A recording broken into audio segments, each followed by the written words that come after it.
शेरबहादुर देउवाको जस्तो श्रीमती पुष्पकमल दाहाल प्रचण्डको जस्तो साथी केपी शर्मा ओलीको जस्तो आफन्त र रवि लामिछानेको जस्तो दाई भई दुश्मन र दशा खोज्न टाढा जानै पर्दैन भन्ने चर्चा हाल सामाजिक सञ्जालमा चलिरहेको छ।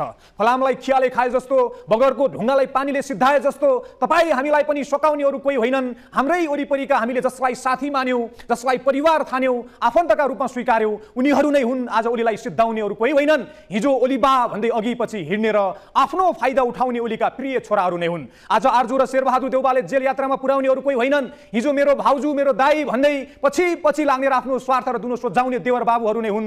ओलीले भनौँ न 75 वर्षमा र शेरबहादुर देउवाले 79 वर्षसम्म सिङ्गो देशमा भनौँ न उनीहरूले जीवन परिवर्तन गर्नका लागि राजनीतिमा समर्पित गरे। तर आखिर कस्तो संस्कार बसालेछन् र कस्तो सम्बन्ध बनाएछन्। उनीहरू पक्राउ परेको, हटकडी लागेको, जेल कोचेको खबर पाउँदा खुसी हुने र यो अवस्थामा पुग्दा पनि साथ र सहयोग गर्ने कोही पनि नहुने, सत्ता र शक्तिको जनउन्मादले भनौँ न आफ्नो पराई नचिन्ने र आफ्नो गल्ती नदेख्ने अवस्थामा पुगेका ओली देउवा हाल जीवनको यो उत्तरार्धमा लामो सुस्केर हाल्दै मनमनै आत्मसमीक्षा गर्दा हुन्। आखिर जीवनभर के गरिएछ, के कमाइएछ भनेर मन कटक्क काट्दो हो। अब के गर्नु, बगेको खोला फर्किँदैन, समयले मान्छेलाई पर्खिँदैन।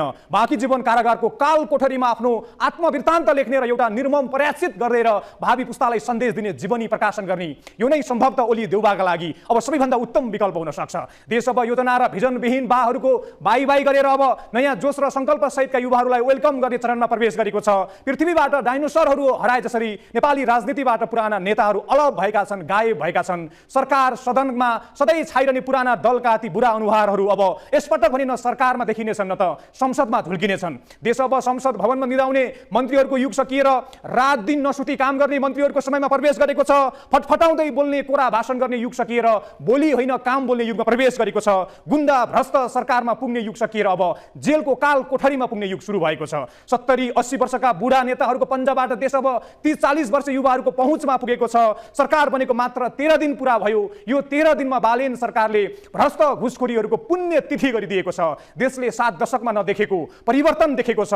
आज एक भनौँ न 36 वर्षे पढे लेखेको देश दुनियाँ बुझेको युवाले देशको बागडोर सम्हाल्दै गर्दा आफू सही देशको नागरिक भएकोमा सायद बजस्ता करोडौँ नेपालीहरूको भनौँ न गर्वले छाती चौडा भएको छ।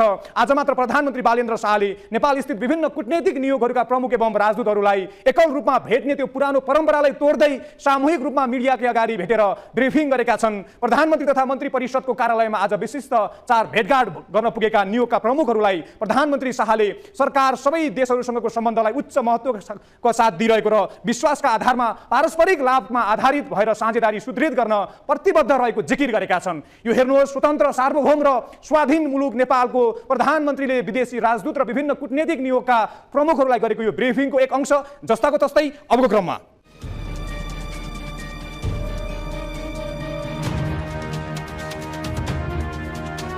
प्रधानमन्त्री बालेन्द्र शाह बालेनले विगतका प्रधानमन्त्रीहरू जस्तो व्यक्तिगत रूपमा विभिन्न देशका राजदूतहरूलाई भेट गर्ने परम्परालाई तोडेर सामूहिक रूपमा भेट गरेका छन्। प्रधानमन्त्री बालेन्द्र शाहले आफ्नो कार्यालयमा बोलाएर नेपाल स्थित विभिन्न मुलुकका राजदूत र कूटनैतिक नियोगका प्रमुखहरूलाई संयुक्त रूपमा ब्रिफिङ गरेका छन्। प्रधानमन्त्री शाहले नेपालको सन्तुलित र व्यावहारिक परराष्ट्र नीतिलाई मुख्य केन्द्रमा राख्दै छिमेकी मित्र राष्ट्र र विकास साझेदारहरूसँग विश्वास, पारस्परिक सम्मान र साझा समृद्धिमा आधारित सम्बन्धलाई अझ प्रगाढ बनाउने प्रतिबद्धता व्यक्त गरेका छन्। साथै प्रधानमन्त्री शाहले शान्ति साझा प्राथमिकता हुनुपर्ने भन्दै अहिले विश्वमा चलिरहेको युद्धको अवस्थालाई पनि इङ्गित गर्दै त्यस्तो अवस्थामा नेपालले विदेशमा रहेका नेपाली श्रमिक तथा नेपाली समुदायको सुरक्षा र हित सरकारको उच्च प्राथमिकतामा राखेको जानकारी समेत गराएका छन्।